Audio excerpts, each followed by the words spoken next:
Welcome to Intuitive Astrology with Molly McCord. Thank you so much for joining me today as we're going to discuss the significant astrology of September 2025. This month will pack a punch with two eclipses, the beginning of a lunar reversal cycle that lasts into 2027, Saturn retrograding back into Pisces, Uranus stationing retrograde in Gemini. The South Node in Virgo is going to be quite prominent this month as well. Plus, we see the personal planets each changing signs throughout the month. So in this podcast, I'm going to discuss the bigger overarching energies of the month to provide a heads up on what to plan for and expect in your own life. And then in my Wednesday podcast is where we focus in on more of the specific day-to-day transiting aspects. So consider this the zooming out viewpoint. So we'll begin by the energetic shift that happens on September 1st as Saturn is retrograde and returns to Pisces for 5.5 months,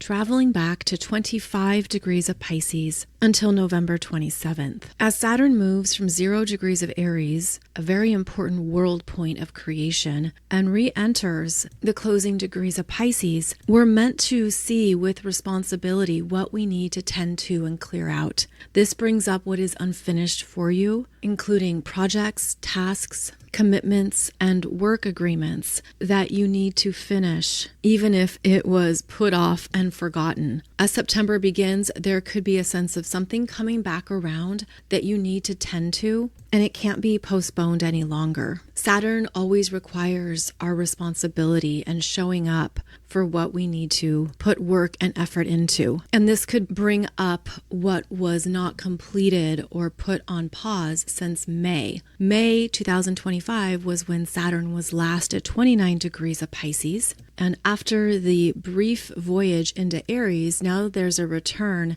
to what you're ending in this cycle that's also related to karma, healing, and spiritual growth. Now, we say these words a lot, but Saturn brings our attention to what is really transpiring in our everyday life and physical world. There are choices to be made here around what you are done with and moving away from, fully and completely. And that's a big part of the pressure that Saturn is bringing through. You could sense it.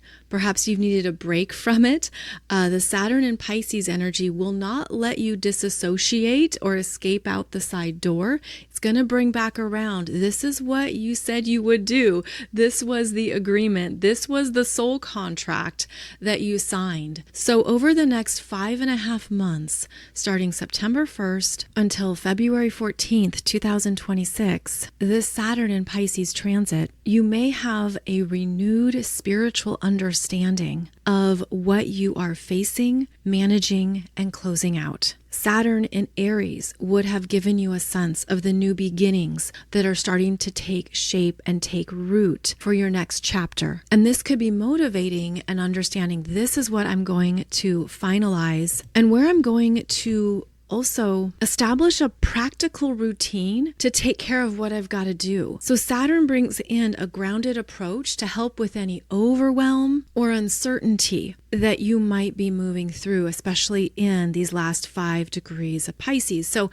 as September begins, look at how you can approach something from a structured place that gives you a sense of grounded boundaries and perhaps devise a plan of how to manage what you need to do. Maybe you put it in a calendar, maybe not, but Saturn says, let's do this. And I'm even feeling the energy of let's do this together. And together could mean with the assistance of your angels, your spirit guides, your other realms helping you with whatever is needing to be finalized. And Saturn will also provide a steadiness here that the Pisces energy doesn't always want. So Saturn can bring in more consistency, which can show you how you are making some changes that are right on time and being able to handle whatever you need to handle. Saturn has got you. Saturn is the boss, the manager, the CEO. And so perhaps that's part of the energy you call forth and activate. I will approach this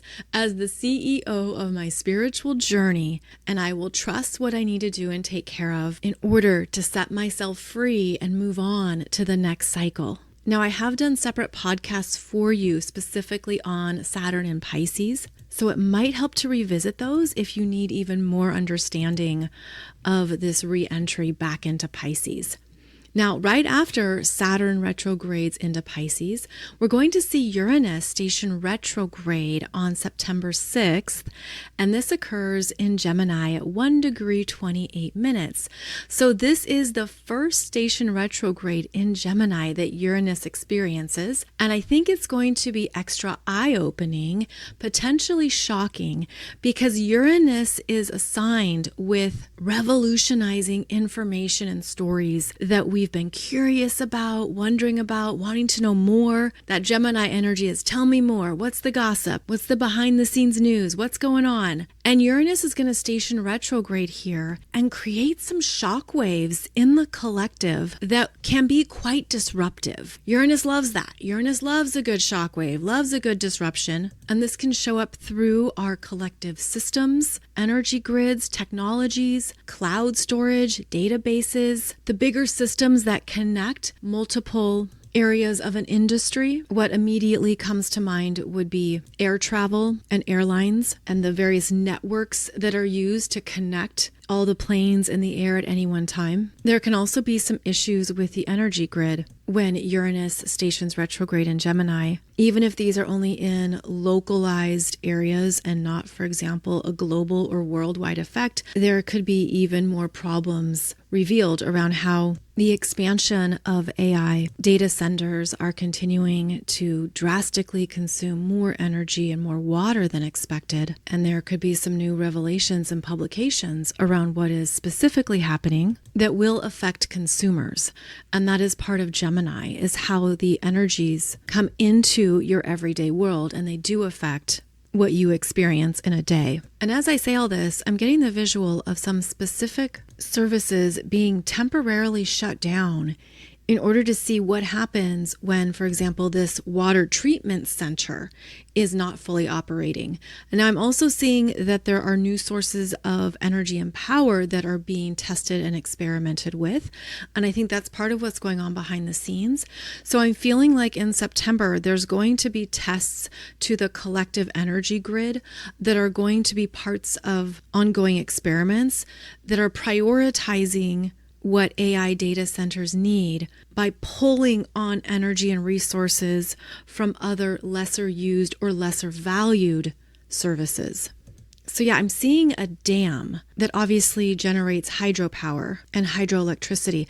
These are the kinds of solutions that are being tested and used. I'm seeing it across elements here. So I'm seeing it in the ongoing experimentation that again values one resource over other resources. So I believe this is going to be part of what we are fully entering into, and that there could be some more services and resources that are cut back or even eliminated because their usage is being moved into different priorities. And so as Uranus stations retrograde, it will re-enter Taurus on November 9th. And as it does so, it comes back to shake up those resources, economics, and financial market energies. Uranus returning to Taurus is going to continue to shake the foundation of the global economy, financial markets, investments, natural resources, the current state of the planet, including pollution, materialism, and harvesting of the Earth's resources. Plus, it brings up a deeper look at our cultural values and what we really want to own and possess that has meaning to us now. Uranus works on the collective and individual level, triggering us to see what has meaning, what is supporting a worthwhile lifestyle, what is excessive, what is no longer needed. What have you been holding on to, perhaps for years or decades, that you're realizing, I don't want this anymore. This doesn't have any more significance to me. I want to be free, and I want more liberation from what I thought would make me happy. I feel that Uranus in Taurus is actually redirecting us into what is true happiness to you? What brings about joy? What gives you a sense of life, sparks creativity, and also connects you to what you appreciate, what you truly appreciate. So as Uranus returns to Taurus, there's more shaking of the earth, literally more big shaking on the planet. There's also going to be more of an understanding that what you thought you had to hold on to no longer has its grip on you. So this could be part of the reverse experience where you thought you had to hold on to something, but you realize, no, it's keeping me hostage. It's holding on to me, and I want to step back and step away from what I thought was a comfort zone, a security blanket, or something essential to my personal identity. This is part of how we are evolving, of course, as Uranus comes in and has us ask at a deeper level, is this really important to me or not? And Uranus is going to travel back to 27 degrees of Taurus until February 3rd, where it gets to 27 degrees, 28 minutes of Taurus. And it means that the last few months of 2025, and I would say the first quarter of 2026, is going to bring about even more financial instability and shake up the economy even more.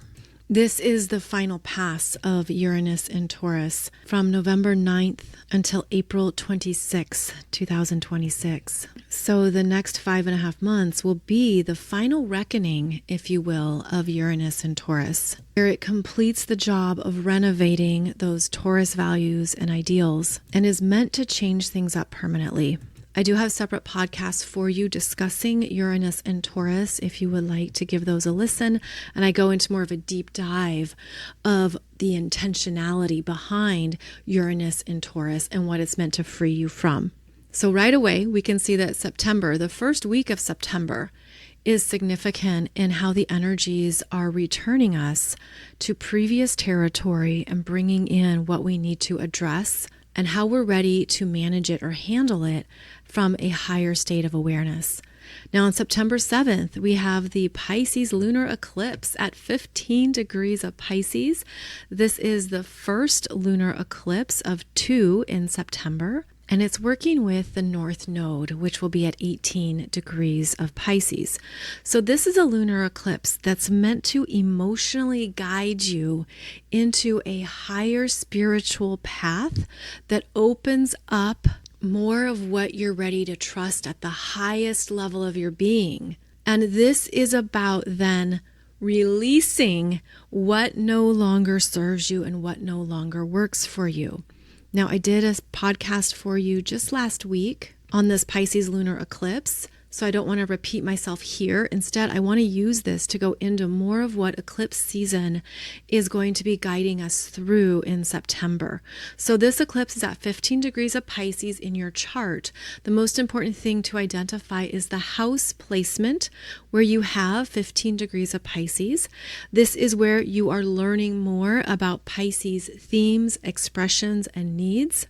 Eclipses will work with you more powerfully when they are conjunct any planets or points around 15 degrees of Pisces, and they'll be also working with you if you have any planets or points around 15 degrees. I would say 5 degrees before, 5 degrees after, so let's just call it that middle second decan of Pisces, so 10 degrees to 20 degrees of Pisces. And then apply those same degree points, 10 to 20 degrees of the mutable signs, which are Gemini, Virgo, Sagittarius, and also the water signs of Cancer and Scorpio. This eclipse will be working with you most powerfully if you have planets or points between 10 to 20 degrees of any of these signs. You can also include, of course, the earth signs of Taurus and Capricorn. This is a transitional energy of ascension to move you forward on your path, to welcome in more that will support your growth and also connect you to a new level of mastery with these Pisces eclipse energies. Now, right after this eclipse, the energy is going to shift to focus on the South Node in Virgo as it is moving through your chart and at 18 degrees of Virgo, which is going to bring about a powerful release point throughout the month of September. 18 degrees of Virgo, the South Node is here, working with the Sun and Mercury, who are each moving through Virgo this month, and then Venus will reach the South Node in Virgo in early October. But this is the area of your chart where you are sweeping out and removing what is no longer correct for you. That's a Virgo word. Virgo likes, this is correct, this is good, this is excellent. So what is no longer good enough for you? What doesn't meet your standards? And the purpose is to own it. Own it. Say, this isn't good enough for me anymore. I don't want this anymore. Where is your discernment saying no? Where do you find yourself being overly critical, stressed, or worried? Those would be powerful indicators that this is out of alignment with you, whatever this might be. So as we move through, especially the middle of September, from the Pisces Lunar Eclipse on September 7th until the Virgo Solar Eclipse on September 21st, that South Node in Virgo is sweeping, eliminating, and closing out what is no longer good enough for you. And that's why I want this to feel empowering, because the Virgo energy can stay in service and responsibility long past your due date. You're the last one sitting at the desk. Everyone else has clocked out and gone home, and you're working away because it thinks it makes you a good person, or you think it's demonstrating your competency and that you're devoted and that you'll do the job to the best of your ability. And so you can get stuck in these patterns of it's never enough. I'm never complete. I have to do more. And that is what we are meant to be closing out and moving away from, and to see that small internal critic continue to shrink and even be dissolved into a state of pure light, where this is a deep reprogramming, especially if you have planets or points here in Virgo, the middle degrees of Virgo.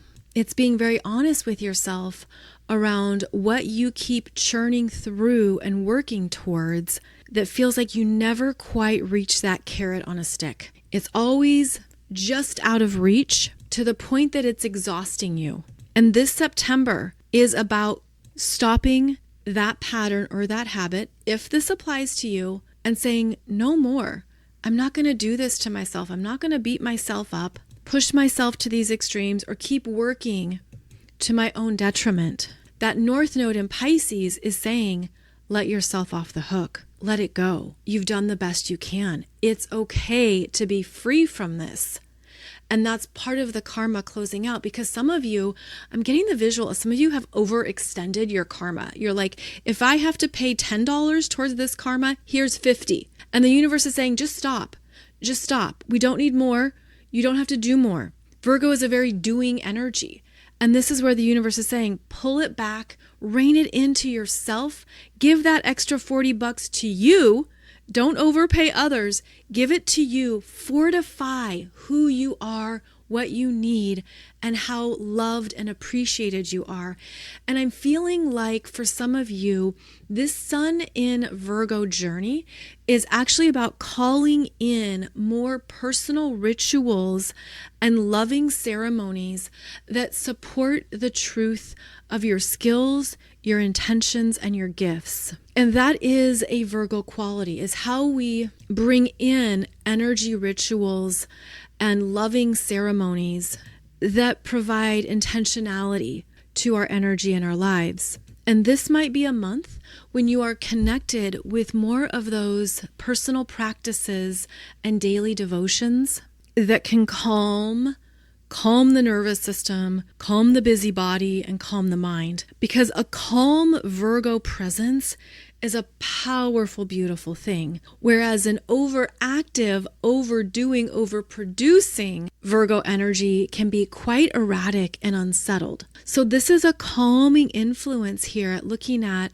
if your energy is hyperactive in some way, use September to prioritize your health, your peace, and more presence with yourself. Maybe this hyperactivity is in the body, such as hypertension, hyperthyroidism, hyperanxiety, and this can lead to the burnout, among other things.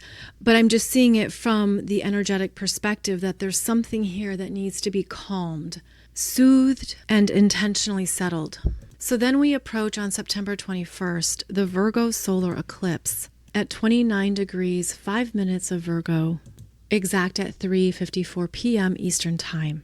And less than 24 hours later, The sun enters Libra, which is the fall equinox here in the northern hemisphere, and is a world point at 0 degrees of Libra because it's a cardinal sign. And as the sun then moves into Libra, it has the first ever opposition to Neptune retrograde in Aries at 0 degrees, meaning the first ever opposition between the sun in Libra and Neptune in Aries in our lifetime. This is a very impactful Virgo solar eclipse, and energetically, I'm seeing it as earth-shaking developments, that there is a powerful split at the eclipse and equinox points that will shake the planet in some way. Because I'm literally seeing these ripple effects from the earth going into the cosmos. And it looks like some type of deep eruption, quake, split of some kind as the earth continues to readjust its relationship with the sun.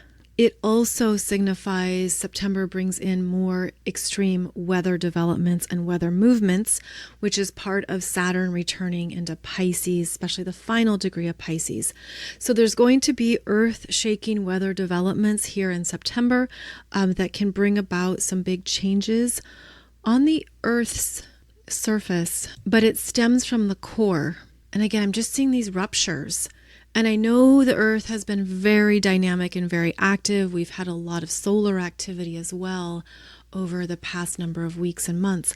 But there's something earth-shaking here that is developing, and there is a release point as we get to the equinox and as this Virgo solar eclipse at the final critical degree of Virgo reveals what we are moving away from. Now, an eclipse at 29 degrees is going to bring about pressure. It has a sense of this is done, this is complete. There is mastery here, but a solar eclipse, which is a new moon, is also a reset, a new start. So the Earth is moving into this powerful new reset of its energies, and we are feeling that, of course, but I'm feeling like it gets strongly activated as we move through September, and there are more shakes and shocks. We'll be talking more about the Virgo solar eclipse in a separate podcast, but it holds the energy of an important threshold point. And that's because not only is it at that final degree of Virgo, mutable Earth, preparing for a new start, getting ready for the next beginning. Well, that next beginning occurs within 24 hours as the sun moves into Libra and has that opposition to Neptune in Aries. So the sun in Libra brings our attention to who are we working with? How can we cooperate together? It's establishing the importance of communication, cooperation, sharing, and partnerships. And then the opposition to Neptune in Aries, for the first time in our lives, is bringing up, but who's real? What's real? Who is this person? Who am I in relationship with this person?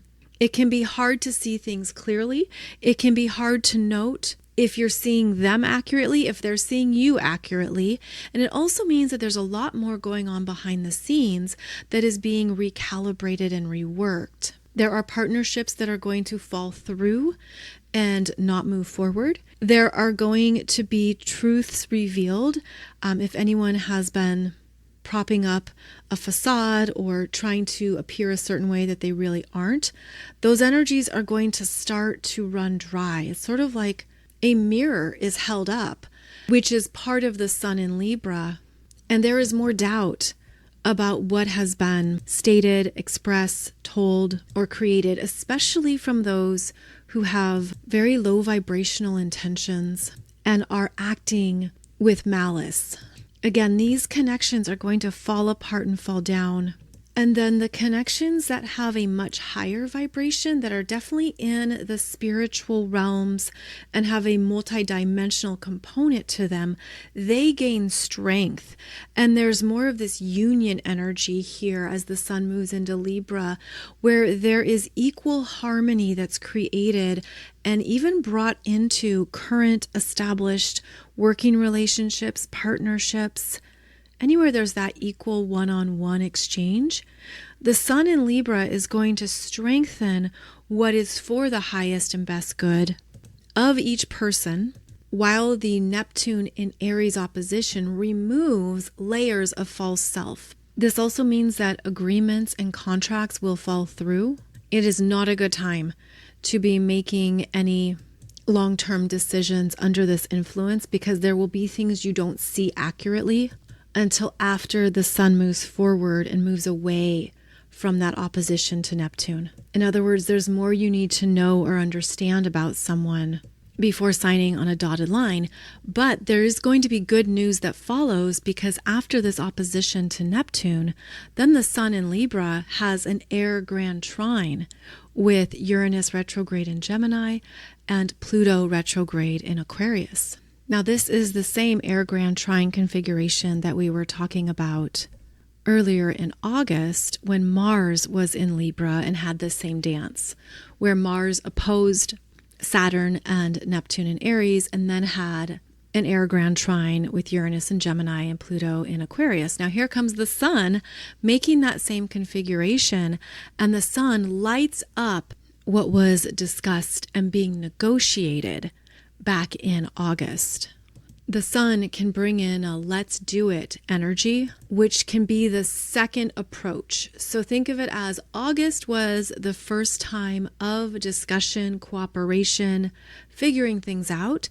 And here comes that sun in Libra after the equinox, bringing in, this is the plan to follow. Let's make this happen. Or let's have a second round of discussion, revisit, everyone come back together, let's talk about it again and make some clear agreements. So this is great relationship energy, as it can further an intention, agenda, or cause, and also connect the dots on what was left hanging and unresolved. Great resolution energy here, and more of a bigger picture understanding of what is on the table. This is very social. A lot can be happening in your world when there is an Air Grand Trine, a lot of communications, conversations, ideas, options. And because an Air Grand Trine is called a closed circuit of energy, you could just feel all of that buzzing around within you. A lot on your mind, a lot of plans, what I do about this, what I do about that. But the energy continues to circulate. And that means there is flow here in solving problems, figuring out next steps, and ideally putting a plan into motion, especially with the power of the sun trining Pluto and the sun trining Uranus. These are creative breakthroughs, very dynamic, something maybe you're deciding for the first time in your life. It's a breakthrough in relationships, partnerships, communications, where you share with others. For some of you, this can be in your business, with your clients, with those that you are supporting, and or people you go to for healing, guidance, or support. That sun in Libra wants to elevate our experiences of partnerships, connections, and relating. And this is an Air Grand Trine that can do that. So where are you ready to elevate the Libra energies in your life and in your chart with this Air Grand Trine that will be exact at 1 degree of the air signs, September 23rd and September 24th. Now, it's important to note that this Air Grand Trine is going to continue to persist into 2029. This is the first time we're experiencing it here in September 2025. But as Pluto in Aquarius and Uranus in Gemini continue to move through these air signs, they stay in an ongoing trine with each other into 2029. And when the sun enters Libra every September and October, it activates more of this growth and development in these Libra themes. So whatever is beginning or coming to your awareness at this time in September, again, in the early degrees of Libra, it continues to flourish, evolve, and grow into 2029 and beyond. So it's important to be intentional with what you're realizing in Libra in your life. Are you in reciprocal relationships? Are you in the mutual exchange of energies with others? At a core individual level, this brings up your internal balance between your own divine masculine and divine feminine energies. How are those operating for you? Is one more than the other? Are they both healthy, respectful, and in an internal union? Is one more active than the other? Does one hold more shadow expression or toxic energy than the others? This is going to ignite what needs to be brought into balance internally so that you can be in the full healthy expression of Libra energies as they continue to evolve here through an ongoing Air Grand Trine that will occur every year. And this is such a big deal because it's happening for the first time in our lives. And again, it's elevating relationships, connections, and partnerships. Now, last week is when I shared with you that I have this new program about manifesting with the minor Grand Trine. And that is something I just have to throw in here really quickly, that this is an energy you want to know in your own chart. You want to track how it's going to unfold for you starting this month into 2029. So I'm not going to go into more details of it right now. I'll just put the link below the podcast, but please check it out, because this is a rare configuration that is meant to guide you into these next level manifestations that we've never had before. And I know I say that a lot, but it's true. It's that special at a soul level. This is what your soul desires. This is perhaps what your heart desires. And the universe is bringing in these opportunities and connections now, not only for your own soul growth, but to assist the planet, because there are parts of our experience that we're meant to do in harmony with others. We're meant to coexist in peace, love, and joy with others. And this is what the planet needs more of now. So there's these opportunities here to create more powerful connections and love-based unions that are good for humanity. And that's one of the reasons why it's good to see how that tracks for you and where the universe is steering you into these energies. It could bring up some things in your own personal relationships that you haven't seen before, but you have a sense of, yeah, I'm ready to transform this. I want to do this differently. I want to be a better version of myself. And going back to what I mentioned previously, you could be raising your own personal standards of what you expect of yourself this month. And that then has a ripple effect through your connections and relationships. So I feel that this is part of why September is steering us into some new higher pathways, and to also stay aware of who you meet or who comes through for you. Now, there's one more thing I want to touch on here for the month of September 2025, and that is the lunar reversal that begins this month. And let me explain what that is. So in a typical lunar cycle, we have a new moon in a sign. We just had the new moon in Virgo, for example. And then 2 weeks later, we have the full moon in the opposite sign. So that means the new moon was in Virgo, so then the full moon, which is the lunar eclipse, is in Pisces. This is the typical lunar cycle. But what we're entering is a lunar reversal that begins when we have 2 new moons in the same sign. In Virgo season, we have 2 Virgo new moons, with the second one occurring at 29 degrees of Virgo on September 21st. And 2 weeks later, the full moon is going to be in Aries. We'll have the Aries full moon at 14 degrees. And then 2 weeks later, there will be a Libra new moon. Instead of having the Libra new moon first, followed by the Aries full moon, which is what is typical in Libra season, it's in reverse. We get the Aries full moon followed by the Libra new moon 2 weeks later. This is why it's called a lunar reversal, because the full moon and the new moon seem to be operating backwards. Now, I described this back in 2021 with a video on YouTube, and it might help to go through that video if you need more understanding on how this works. In fact, I'll probably do another video just to explain it more. But when we have a lunar reversal cycle begin, It means that we're in a different operating mode on a daily basis with what we are approaching and how we're moving through it. A lunar reversal can mean that there's more emotions that come up first, and we have to figure it out and get ourselves together before the new moon. It can mean that we feel more defensive, that there's more coming up or coming around that is bigger, and we need to calm and settle it before the new moon. It can feel like you always are resetting something, or that there are more corrections to be made when we're in a lunar reversal cycle.